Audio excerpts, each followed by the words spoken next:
Detention with the Devil. It was supposed to be a routine afternoon, sitting in detention for something as stupid as talking back to my history teacher. The rest of the school had cleared out hours ago, and the long, echoing hallways were dead quiet. I sat in the corner of the classroom, the fluorescent lights above me flickering every now and then, casting eerie shadows across the walls. At first, it was just the sound of the clock ticking, my fingers tapping on the desk as I waited for my time to be up. Then I heard it. Whispers. Soft, almost unintelligible at first, like someone mumbling just out of earshot. I straightened up, trying to listen more closely. The room was supposed to be empty except for me, but the sound was unmistakable. It was coming from the back of the classroom where the light didn't quite reach, leaving the corners bathed in shadow. I turned around, scanning the dim area behind me. "Hello?" I called out, my voice louder than I intended in the silence. No answer. Just more whispers, growing more insistent, more angry. My skin prickled with unease. I stood up, my chair scraping loudly against the floor, the noise startling in the stillness. That's when I saw it. A faint silhouette, barely noticeable at first, standing in the darkest corner of the room. The figure was hunched over, its posture unnatural, like it had been twisted into a shape it wasn't supposed to be. My throat went dry, and I felt a cold sweat break out on my forehead. I backed away slowly, trying not to make any sudden movements. But then the whispers became louder, clearer. "You can't leave," the voice hissed, venomous and dripping with hatred. "Not yet. Not until I've had my revenge." I froze, my mind racing. Revenge? What are you talking about? My voice shook, but I tried to stay calm, even as my heart pounded in my chest. The figure moved forward, slowly stepping into the dim light, and my stomach dropped.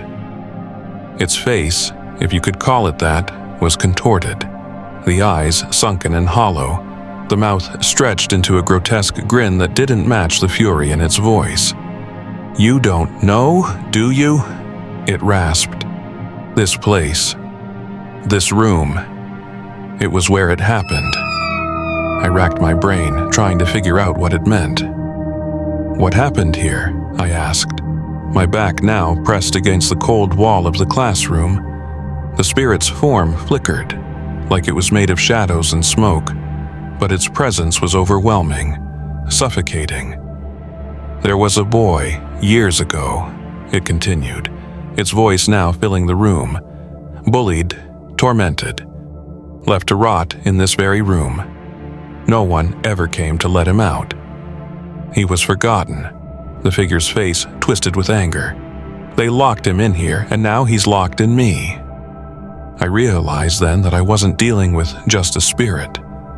I was dealing with something darker, something angrier, a demon born out of the pain and suffering of a soul that had never found peace.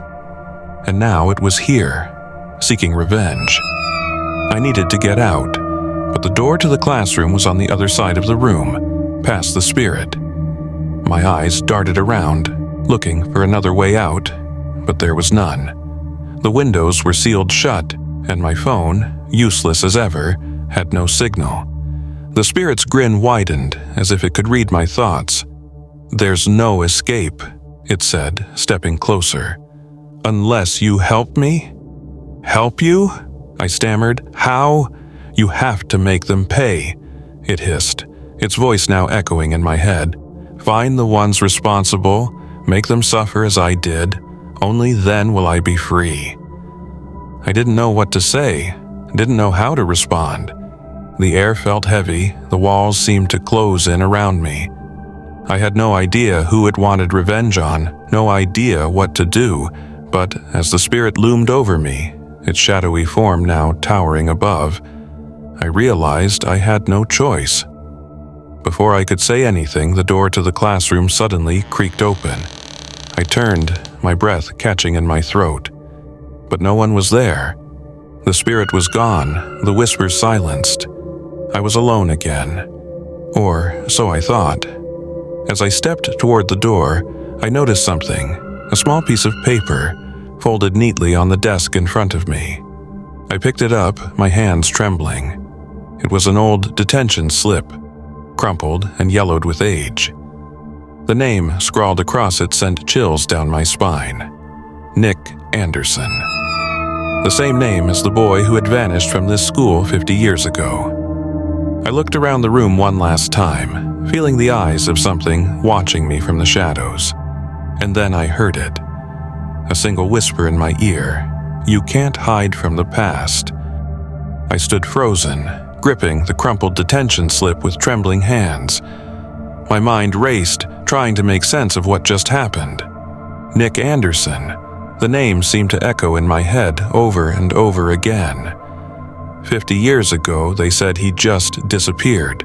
No one knew what happened to him, no trace, no leads. It was like the earth had swallowed him whole. I stumbled back, my knees weak, as a cold draft swept through the room. The lights flickered again, but this time it was more than a flicker. They dimmed, casting the room into deep shadows, almost as if the darkness itself was alive. I had to leave. I had to get out before whatever this was decided I wasn't useful anymore. But as I turned toward the door, I saw it slam shut, trapping me inside. My heart pounded in my chest, and I rushed to pull it open, yanking with all my strength. The knob wouldn't budge. My breathing grew ragged as I threw myself against the door. "Let me out!" I shouted, but only silence greeted me. Suddenly, the whispers returned, louder now, circling around me.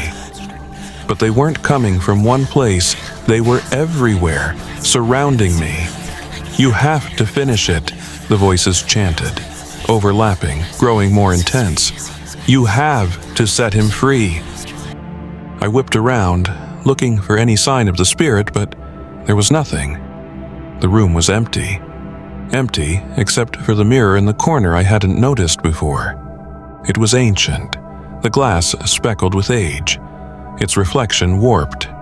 And standing behind me in the reflection was Nick Anderson, his gaunt face pale, eyes hollow, staring back at me with an intensity that chilled me to my core. I spun around, but the room was empty. When I turned back to the mirror, his reflection was still there, now smiling. An unsettling, twisted grin that didn't reach his dead eyes. Before I could scream, the lights cut out entirely, plunging the room into absolute darkness. My heart thundered in my ears and the whispers began again, louder, angrier, until they all coalesced into one final command. Find him, or be trapped like me. And then silence. When the lights flickered back on, the door creaked open, almost inviting me to leave. I stumbled out into the hallway, the cold air of the school biting into my skin. But something was different now. An unease settled in my chest. I could feel eyes on me, watching, waiting. As I walked down the hall, I glanced back at the classroom door. Nick's reflection was gone. But in its place, scrawled across the blackboard in ghostly chalk, were 3 words that made my blood run cold. "You're next, Jason." And then, the whispers started again, this time closer than ever. Let me know in the comments below if you want to hear more from this story. Please like and subscribe. Thank you.